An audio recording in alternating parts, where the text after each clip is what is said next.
Ai, Olá, eu sou a Maria.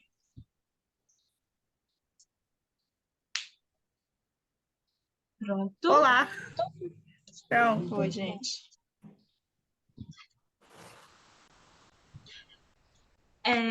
Esse vídeo está sendo gravado para a matéria de administração financeira, análise de crédito, e nós pegamos o tema os 5 Cs do crédito. Aí nós estamos aqui em 4 meninas, Emily, Marília, Franciele e eu, Nicole. E a gente tem 6 tópicos que nós vamos falar sobre um pouco da introdução ali, da análise de crédito, e depois os 5 Cs de crédito. Vou apresentar aqui.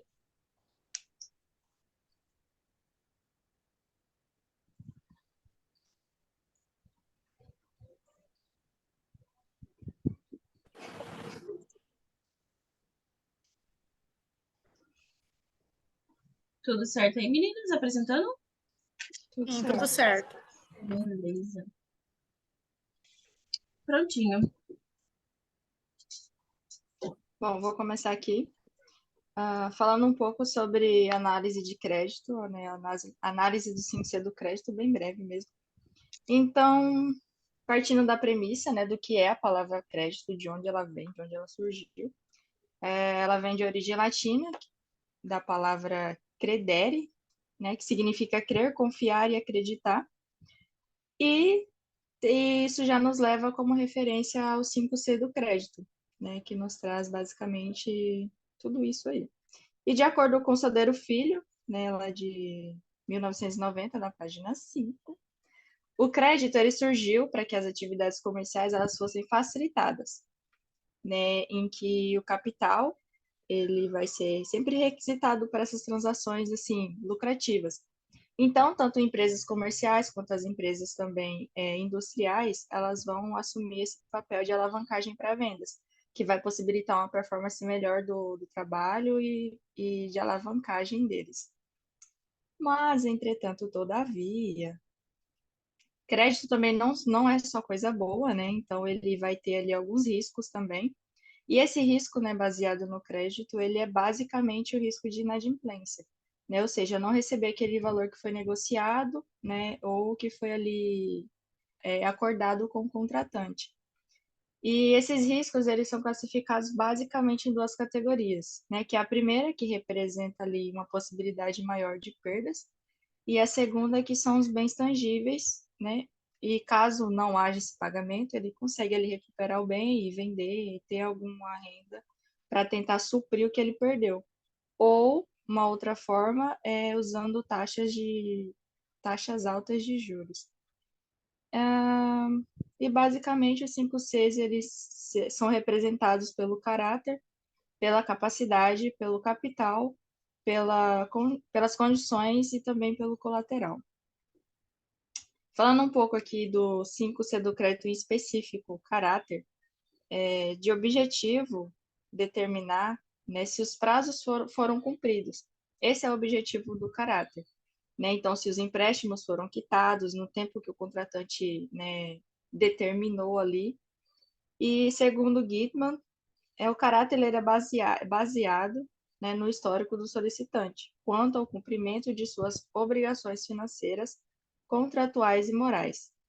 E eles também pesquisam basicamente os dados históricos, né, que essa pessoa, esse contratante, solicitante tem, para eles saberem, terem a certeza se a pessoa ela paga bem, se ela não paga, se ela é caloteira, né, entre outras coisas.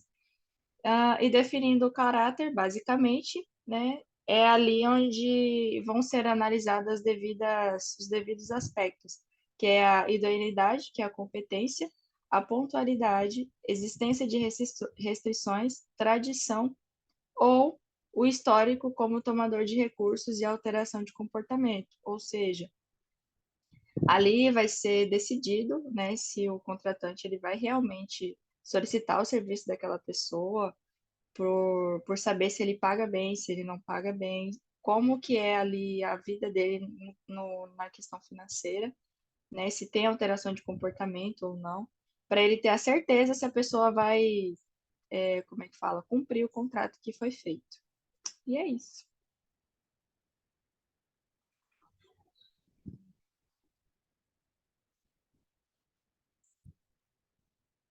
Eu vou falar um pouco sobre a capacidade. Ela pode ser desenvolvida pelo indivíduo através do processo de aculturamento.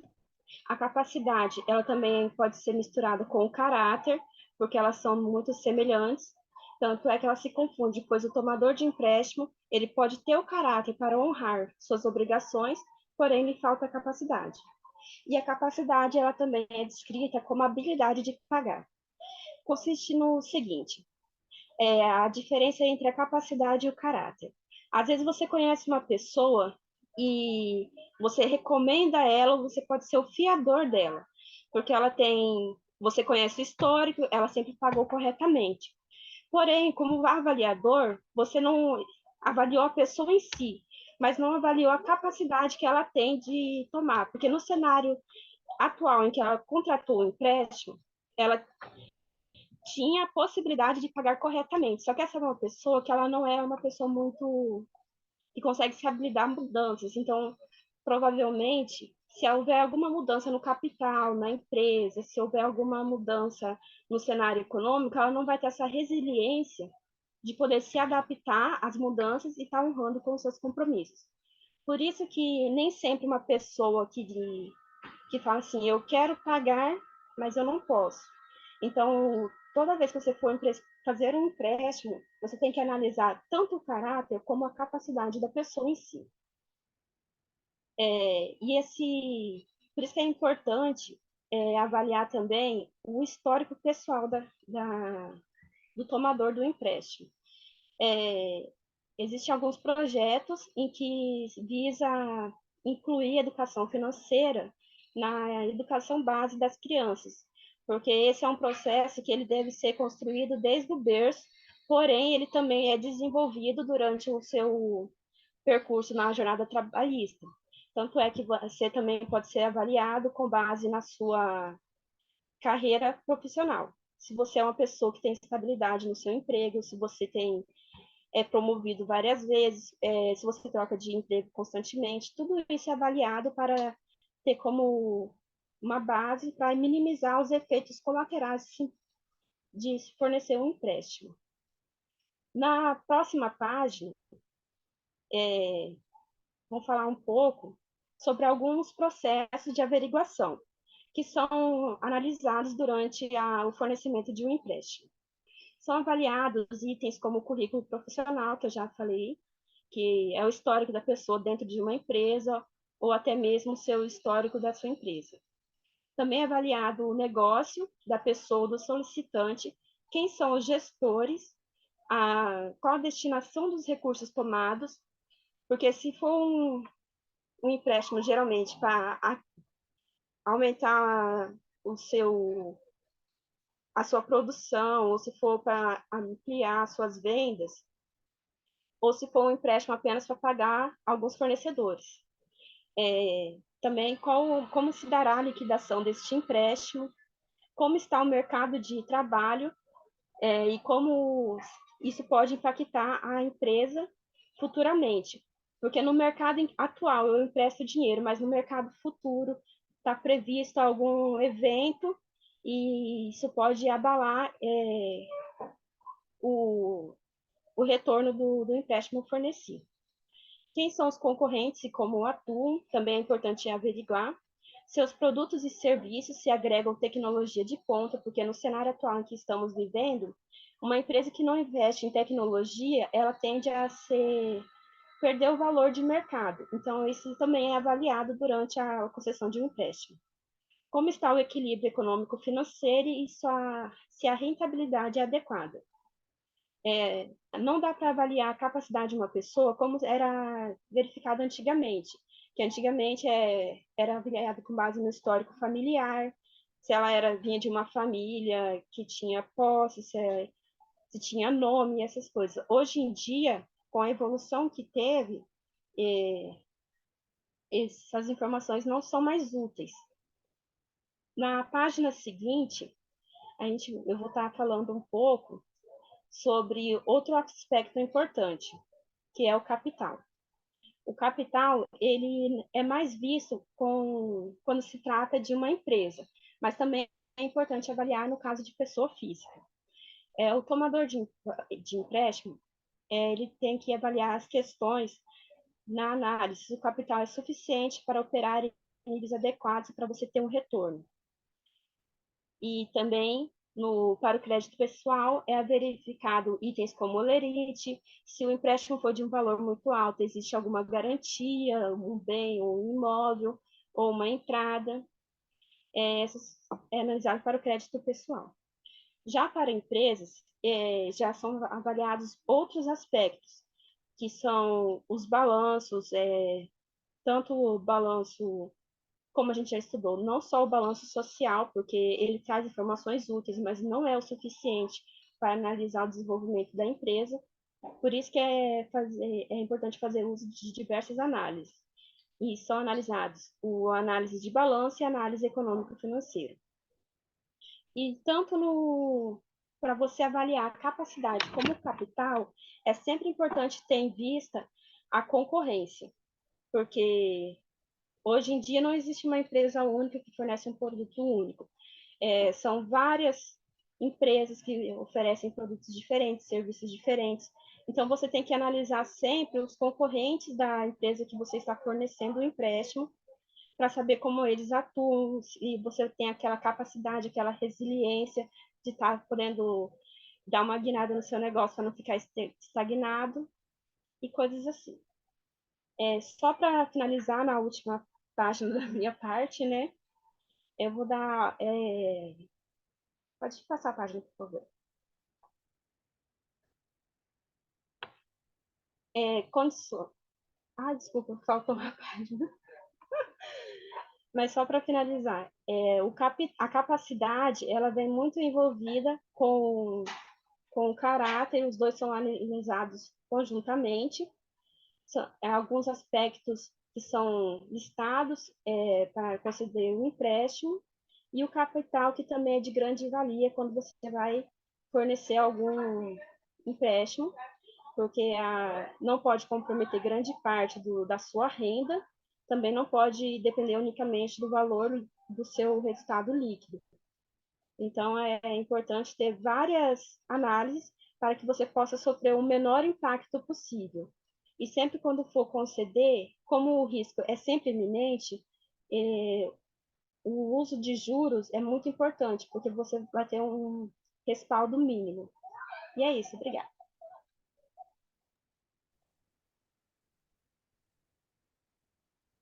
Olá, então eu vou falar um pouco sobre condições.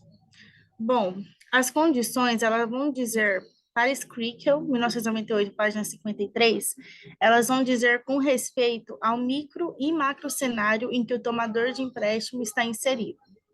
Como assim? Ela vai analisar o cenário interno e externo e como esse cenário ele vai impactar diretamente e indiretamente no indivíduo que foi concedido o crédito. E avaliando como um todo o risco de situações não controláveis e como vão impactar no indivíduo. Próxima página. Bom, um exemplo que pode ser observado quando a gente fala desse termo condições é a renda. Muitas vezes pode ser observado a renda da pessoa física. Se essa pessoa física ela possui uma renda de 20 mil reais por mês, seria mais difícil dela assumir uma dívida de 30 mil reais por mês, pois ela não possuiria condições. E também a estabilidade da renda, o tempo que a pessoa está permanecendo naquele emprego também é observado, pois se é uma pessoa que pula de emprego em emprego, já mostraria uma pessoa tanto instável e geraria mais riscos. Na pessoa jurídica, comumente a gente sempre vê que para conceder créditos é solicitar relações de faturamento, onde se observa a renda mensal daquela empresa. E também pode ser observado o ciclo operacional. Se o ciclo operacional da empresa, que é o tempo que entra a mercadoria para revenda, até que ela foi vendida e recebido o dinheiro for de 180 dias, iria ser pouco provável que ela teria condições de saldar seu compromisso em 45 dias. E no caso de empresas recém-constituídas, seria muito complicado observar por esse ser a concessão do crédito, pois não haveria como firmar a renda dessa empresa. Próxima página. Bom, o colateral. Esse C colateral, ele vai vir mais como uma forma de pronto-socorro. Ele, em caso em que os outros seis, eles meio que não compensam a concessão do crédito, o colateral, ele vai vir para balancear a concessão do crédito. Sempre é oferecido casos de garantias adicionais à operação, porque caso não tenha como pagar o crédito, vai ter a expectativa de você receber algum bem adicional em troca. Próxima. Paris Creek, é o 1998, página... Opa!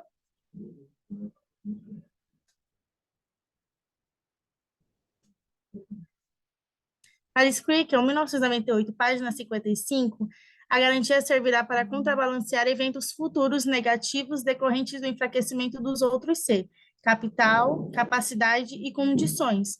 Caso haja um desbalanceamento nesses Cs, o colateral entraria imediatamente para sanar a dívida com as garantias. Mas, em muitas empresas, nós vemos que é utilizado somente a garantia para a concessão do crédito, e isso é um erro, pois até o momento que você transforma essa garantia em dinheiro, gerará um custo, um tempo de trabalho e muitas vezes pode acabar tendo algum problema em você conseguir essa garantia para si, porque acontece casos que a pessoa deu garantia da moto como o empréstimo, some com a moto, vende a moto, passa para filho, o que seja. Então, esse C colateral, ele não pode ser utilizado somente ele para conceder um crédito. Por isso que se chama, né, os 5 Cs do crédito. É avaliado um todo a pessoa até você chegar na garantia. E temos alguns exemplos de garantia que vão estar na próxima página. As garantias, elas podem se classificar em reais, que seria hipoteca, penhor, calção, alienação fiduciária, você hipotecar seu carro, sua casa, um lote que você está comprando e está pagando aos poucos. E também tem outra garantia que é muito utilizada, que é a garantia pessoal, que são os avalistas. No caso, quando a pessoa não possui nenhuma garantia real, algum material real para conceder em troca, geralmente é utilizado os avalistas. Os avalistas, eles serão os responsáveis para quitar o crédito em caso onde houver guias em atraso. Assim que ocorrer o não pagamento do empréstimo, do crédito, o avalista ele é considerado o novo tomador daquele empréstimo ou crédito. Então, somente isso. Obrigada. Então, vou falar um pouquinho. Tá me escutando? Sim. Beleza. Sobre as considerações finais, com um exemplo mais próximo à nossa realidade, né? Supondo que fôssemos eu, Nicole, no momento que me encontro financeiramente agora fosse, buscar um empréstimo em algum banco. E esse banco utilizasse essa forma de disponibilização de crédito, eles obteriam as informações de que, no momento, meu nome encontra-se negativado. Então, eu já mostro que o meu caráter em questão de pagamentos, ele já está infringido. Já não é um ponto positivo, porque eu não fui uma boa pagadora com alguma determinada obrigação minha, e isso mostra também que eu já não tive capacidade de pagamento em algum momento, e vão avaliar o meu salário, os meus gastos mensais, com que eu frequentemente gasto na minha questão do meu CPF, né? Porque a gente coloca o nome CPF na nota, a gente tem crédito em alguns outros bancos e vê essa capacidade de pagamento, ver que eu não vou ter capital, não tenho capital nem para pagar a minha dívida, como é que eu vou ter capital para adquirir uma nova dívida. Aí já seria outro ponto negativo. A questão das condições ali já nem entraria nas condições, porque você já não liberaria o crédito por eu ser uma má pagadora. E no livro mesmo, que a gente baseou praticamente o nosso trabalho inteiro, né, que as meninas também trouxe para nós, em sua página 57, 55, ela traz uma seguinte frase, que os 5 Cs do crédito, eles não podem ser avaliados unicamente sozinhos, eles têm que ser avaliados todos em um conjunto. A questão do caráter, da capacidade, é uma questão primária. Se a pessoa não tem esses 2 itens, já praticamente já não passa para os 3 próximos. E se você analisa e não vê um ponto crucial na informação do crédito, pode acontecer a questão do não pagamento, né? O risco ser muito maior se você não analisar todos em conjunto. Eu acho que é isso, finalizando o nosso trabalho.